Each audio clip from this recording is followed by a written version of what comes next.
Welcome to the Freshtoday Wexford Football League.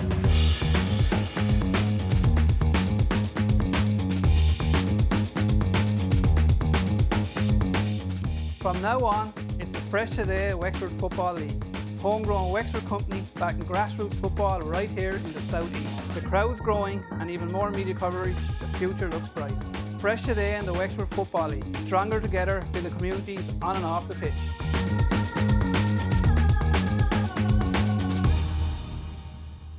Welcome to the Freshtoday Wexford Football League. Tonight I'm joined by Corach Ramblers manager John Fanning. Welcome John, welcome to the show. Thanks Aidan. We haven't had you in this year yet, so It's your first year in the Premier with Corach, but it's your third year with Corach. How are things going? Sure, look, I suppose you have to just have a look at the table and it'll kind of tell you how things are going. It's not been the best of seasons so far. We've not really got going, I suppose, if I'm being honest. Start of the year I'm missing a good few players. We went up to Bunclody, beat Bunclody up there after losing at home to Bowls, first game of the season. But again, the squad is not really what I would like to have had. I suppose before we continue, I'll have to cut across you and start where the whole place talked at the start of the year. And we had Gary in here, and Gary gave North End gave his reasons behind Spock going back to North End or leaving North End. I suppose the big story just in the summer was Spock going to Corach. I know he's living there. I think he's living down that area. Yeah. Big news story. I think he went for a couple of training sessions and decided to go back to North End. Did that affect you anyway, or was it maybe give you a bit of limelight on you that you needed as well at the same time? Because someone like that was willing to go to you and play with you? Yeah, sure, look, we were delighted. He had been over watching us a few times, and a few of the boys had been getting on to him, you know, because he's very close to the pitch. I think he's only about a mile away from the pitch. But I think like the guard and a few of the boys are on to him. Why don't you come over, give us a season, whatever. And he eventually said he would come in, did some pre-season with us, played a game with us, or 2 games, definitely one anyway.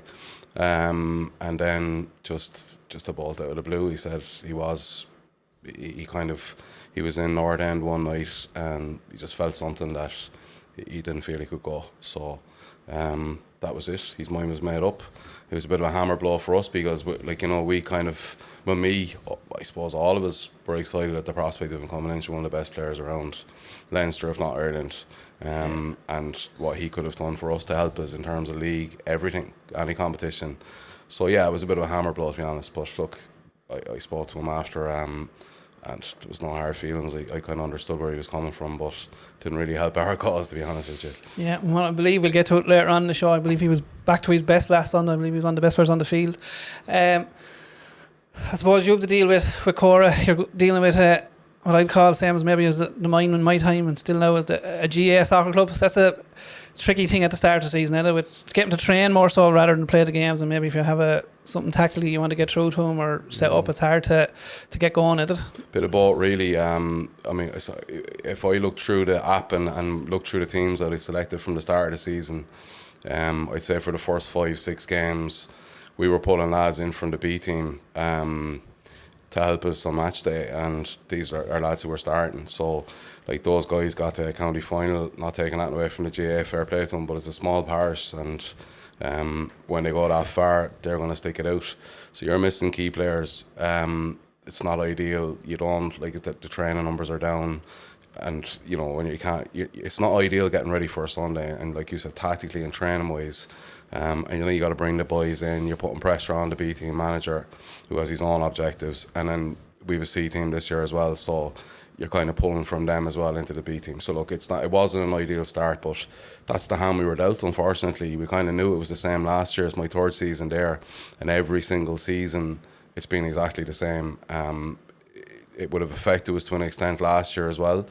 And if I'm being honest with you, I felt we'd have probably won Division 1 last year if we had everything from the start of the season. We lost out on 2 points at the end. But it turned into a good season. But look, you can't level everything on the GA. You still have to do what you have. But this year in particular, there was some step up coming from Division 1 into the Premier. And when you're missing key players like that, it really has a massive effect on you. And you as a manager and a coach, I think you do a lot of coaching yourself as well. It's your first time in the Premier. You've been managing a good few years in Wexford and in Division 1 with Corach. What's the big difference you found as manager and coach in the Premier? towards the other divisions? I suppose the level is way different. It's unforgiving. Yeah, no, unforgiving is another word I would use. You don't get away with anything. Like a few perfect examples of that this season. Like we went up to Cross the Beg. I know Joe was in a few weeks ago. Went up to Cross the Beg, played them up there. We were 2-0 up at half time. Should have buried them, I thought, in the first half. We didn't. Came out second half. Just didn't come out second half really. They punished us, and that aside, we probably should have won the game later on. Little things like that, you're getting away with that kind of stuff in Division 1. You might find a way like to 2-0 up against the Mine too, weren't you? 2-0 up against the Mine, yeah, another one. We played unforgiving that I'm talking about. Yeah, against the Mine we were flying, absolutely flying. I think we even shocked them, to be honest, in the first half. Came out like it's a 2-0 up, then our centre half got sent off before the end of the first half. 2 yellows. I thought it was harsh. I'm not getting into it, but they mightn't agree. I just thought. And after that, then you're coming up against the likes of the Fitzpatricks, John Pear, who'll just open you up himself, James Pear, and they just tore us apart second half. We didn't really have an answer for him. We were all over the place. But that's just that's the whole kind of thing behind the Premier this year. Like it's just the difference between, we'll say, Division 1 and the Premier. You just you have to be really at it. A little bit of luck you need as well. I don't think we've had much. I'm hoping it changes. God, it has to change for the last 8 games, whatever we've got left. But it's not easy. And like again, going back to it, in the first division last year, we would have survived and got to the end of the season, missing the players we had at the start of the season. But this year, it really, really affected us. And again, I'm not trying to, I know other clubs suffer and have the same problem, but when you're jumping from Division 1 into the Premier, it's massive. Maybe the season before we lost out on the promotion, All Blacks pipped us at the post right at the end. I thought maybe we would have been a little bit better equipped that season, because I was looking at the app, I was even looking at the squad I selected for last Sunday, and out of the 15 or 16 guys that I had there, only 5 of them were with us last season as regular starters. So we've had a big turnaround in terms of players. Now we've got a few lads who've come up, younger lads, through the club and everything, and they've done superbly. But like, you're missing that little bit of experience, and you need it. But look, it is what it is. You got to deal with the hand you're dealt and deal with the hand you're dealt. But yeah, hopefully things might turn for us.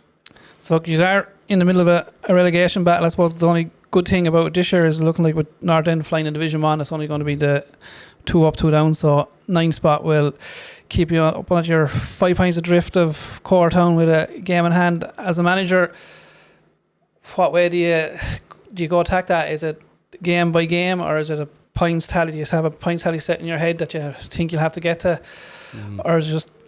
It's not really a points tally, because like, if we look around us, Bunclody are below us, like you said, we've Cortown and Bowes above us, and we just have to start winning games. It's the bottom line. We've played Cortown away, we've got Bowes away as well. It probably is just between the 3-4 years, kind of Bunclody yourselves. If you look at the table, Bowes, looking at it there, yeah. If you look at the table, that's the way it's shaping up. Like, it doesn't help that we still have to play Gorey away, North End away. We 4th at home. We're finished at Rovers. But like, those 3 on their own, like, they're massive, huge games, very, very difficult games and tough tasks. You're looking at North End and Gorey looking to probably fight out for the title. I wouldn't rule out Fort Celtic either. But they're really tricky games. So if we could pull something out of any of them at all. You've been competitive though in every game. I suppose that's a big thing for me in the Premier this year. Probably maybe since Christmas, maybe North End and Gorey are starting to give teams a little bit of trimmings. But other than that, every other game, even Bunclody, they haven't had a win yet, but they haven't had a win yet, have they? No. But they've been competitive in every game. I seem they're again the Mine. I said last week it was a poor game, but they were very competitive in it. And you played them in the Cup this week as well. We'll get to that there later.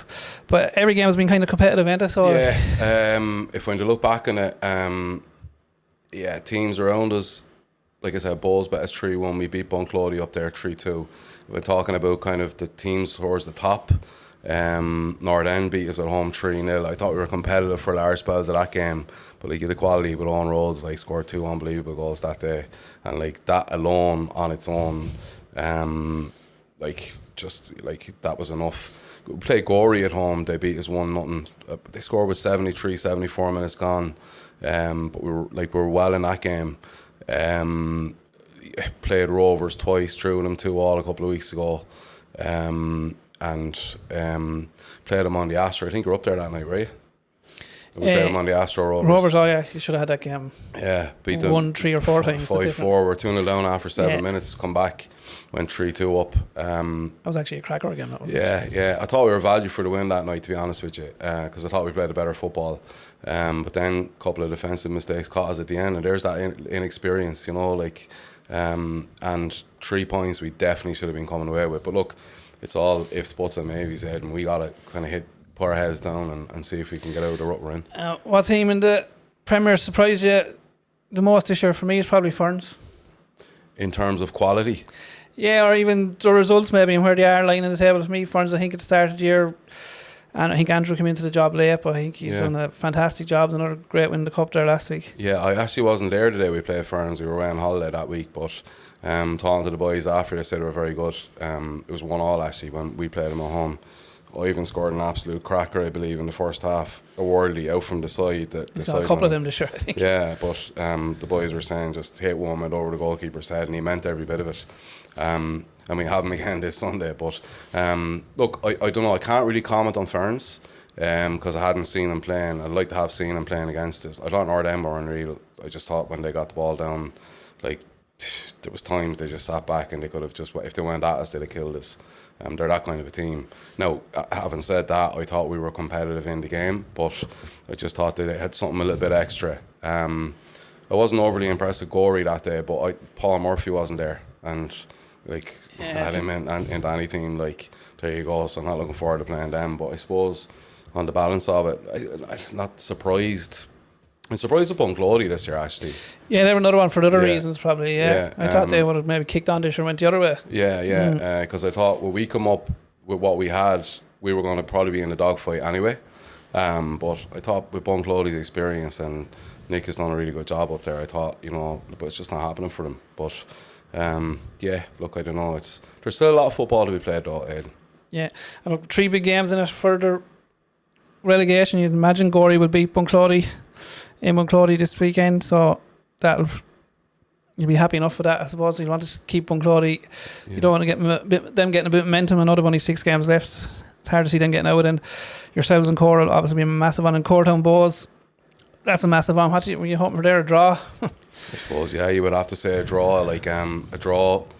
If we could get anything up in Ferns, you'd be hoping to go out and. Do you feel that Ferns game was a must-win game for you? Yeah, I do.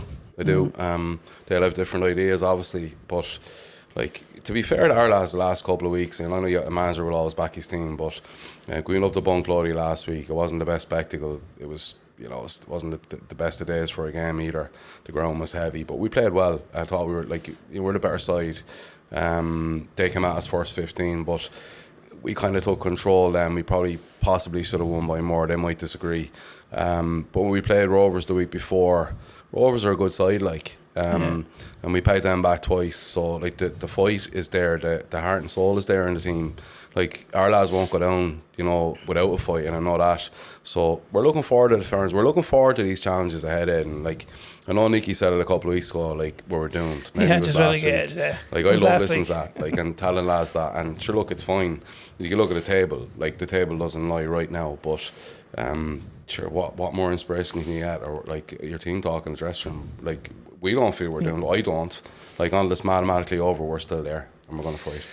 Yeah, look, we'll move away from Premier then. We had the big all Wexford tie in the Leinster game at the weekend.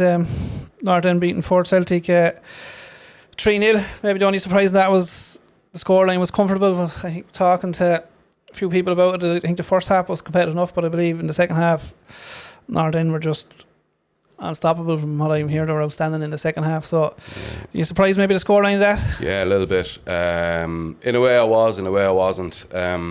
Nordend have this kind of, I've seen them a few times this year. We were off a couple of Sundays, and I actually went up to watch them play in the Mine that day up in the Astro. I thought they were unbelievable that day.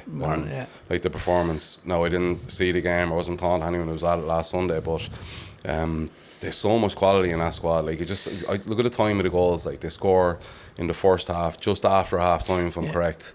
So like, there's the game over. Like, you're not 2-0 down against North End. Doesn't matter if you're home or away, you're not coming back. Yeah, just on that game you said about mine, I think, in my opinion, it's just my opinion, that's probably their best 11 that they had against the mine. Yeah. And would have been missing a few from that. Gary Delaney was missing, Craig McCabe was missing, two massive players to be missing out of their back line. And I think Sean Cameron was missing for Celtic. He'd be a massive loss for Ford, in fairness. But I still think missing those two players, I think that result was a surprise for me. The ease of it, I think it was a surprise. But I suppose on Fort Celtic's point of view, if they're going to lose in North End and want to lose in the Leinster campaign, they'll want that league title, as far as North End expect to win the league title, but Leinster is the one they'll probably be going for now. Yeah, I suppose there's a couple of things on that, like you hit on it there, like that North End thing's crack. You look at young Charlie Conway, he's in the school with us in the CBS in sixth year. He's quality, like. I thought he was outstanding today. He's starting every single game for North End. Like, I think he went off early, actually. Yeah. But like, Gary trusts him and he puts him in the 11. He played against us when we played him at home as well, and so he's just a little magician, like. But Charlie's top quality, but I don't know. If North End get their nose in front again against you, I think you're in trouble. I know Gorey gave him a good hammer and blow in North End of the league as well. It was a 5-1 or 6-1, and like, that was a massive surprise. And nobody saw that one coming, I'd say. But I don't know. It's a surprise with Fort at home. Do you know, might have sat in. Maybe they did sit in. Did you hear? I think the first half, I think it was very competitive. But I think North End were 1-0 up. I believe they were. Ford felt themselves were a bit unlucky to be 1-0 down at half time, but the second half seemed they had no complaints. North End were just outstanding. As I said earlier, I believe Spot was outstanding and controlled the game. So when he's on that in that humour, he's just pulling the strings for them. And then you've Vaughan Rose popping up with 2 again, and the see Brandon Stafford come in and got one laid on as well. It was good for him. Another young fella as well, just joined up with him this year as well. Like, so a good result though. North End will be hard beaten in that competition, I think.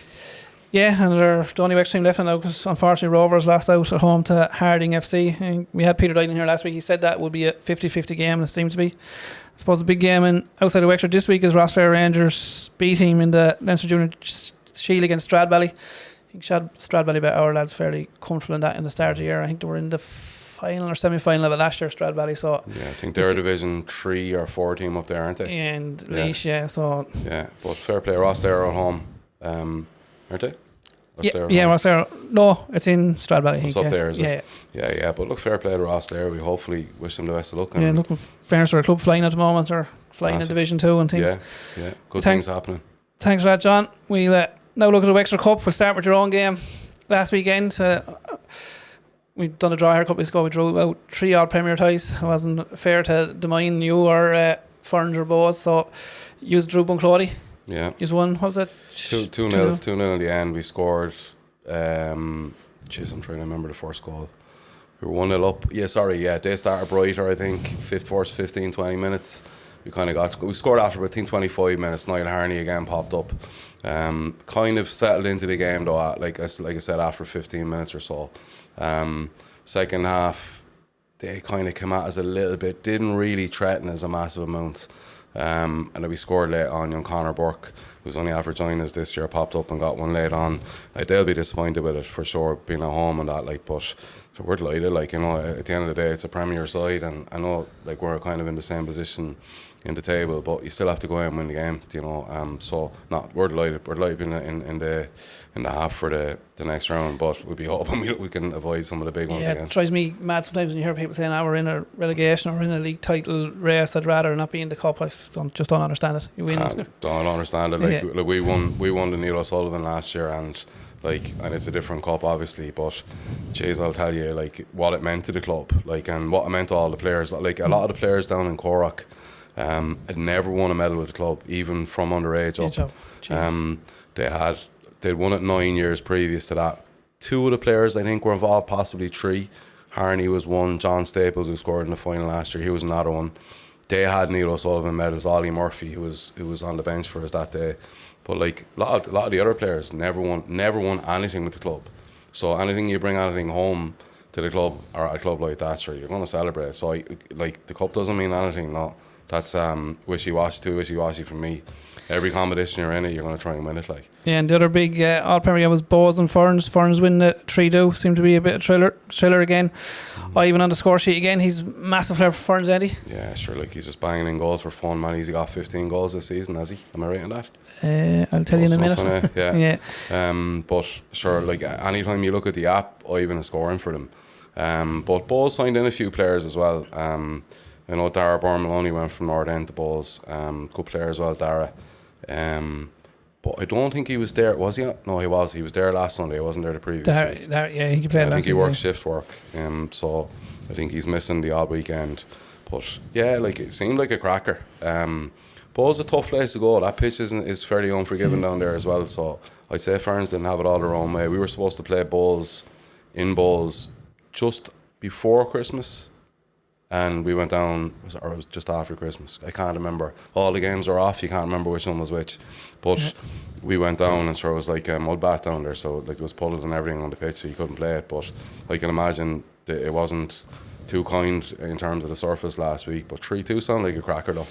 Yeah, I suppose the other surprise really in the cup then would have been Rossler Rangers Division 2, beating Enniscorthy United away, up in Enniscorthy United 2-1. That's might have been a surprise. Some might probably I said it last week. That was probably the game of the round in a way, because I fancied Rossler myself, and that would be a bit of an upset. So, but Denny at the helm there.